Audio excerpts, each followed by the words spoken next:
Our story begins with the city of Mecca.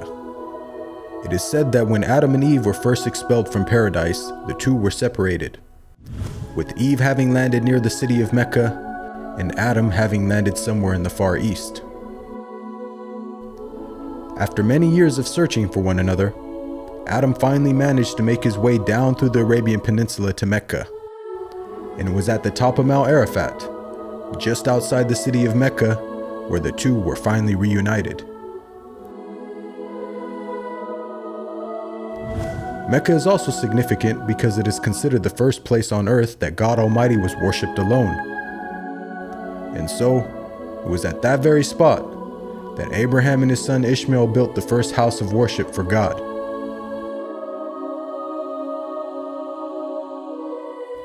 In honor of this, God Almighty had built in the heavens a similar structure for the angels. And it is said that every day, 70,000 angels come to that building to perform their prayers and then leave, intending never to return again.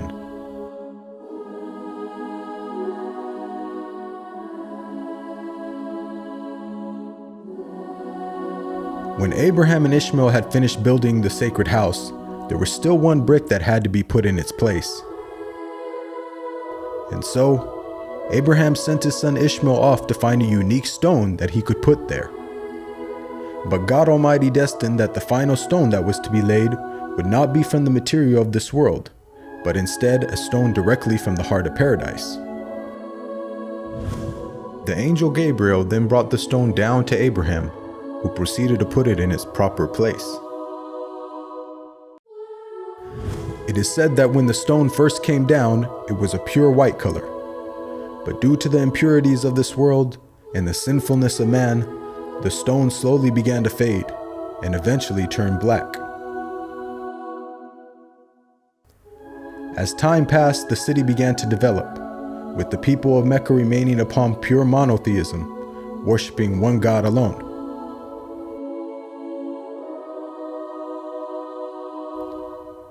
This despite the fact that their neighbors in Egypt, Mesopotamia, and the Levant had been practicing paganism for centuries. But this was all to change when a merchant by the name of Amr ibn Luhay had decided to conduct his business outside of Mecca. Amr then proceeded to journey northwards until he reached the lands of Levant. There, Amr would witness for the first time things like modern architecture, advanced literature, and of course, the practice of paganism. Amr was so impressed by all that he had seen that before leaving, he asked if he could take one of the idols back home with him. The people agreed, and so Amr took the idol and placed it along with the other goods and merchandise in his caravan.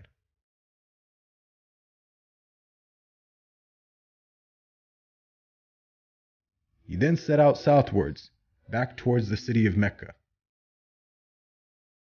When Amr arrived back home, he immediately took the idol and placed it right in front of the sacred house. He then proceeded to tell the people that this was now going to be the god that they worship. Sadly, this concept faced little, if no resistance.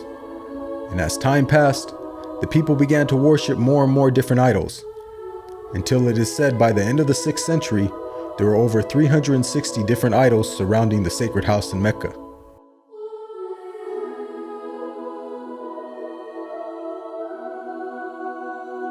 As the years passed and paganism became more prominent throughout the world, the people who still practiced monotheism knew that the coming of a new prophet was close at hand.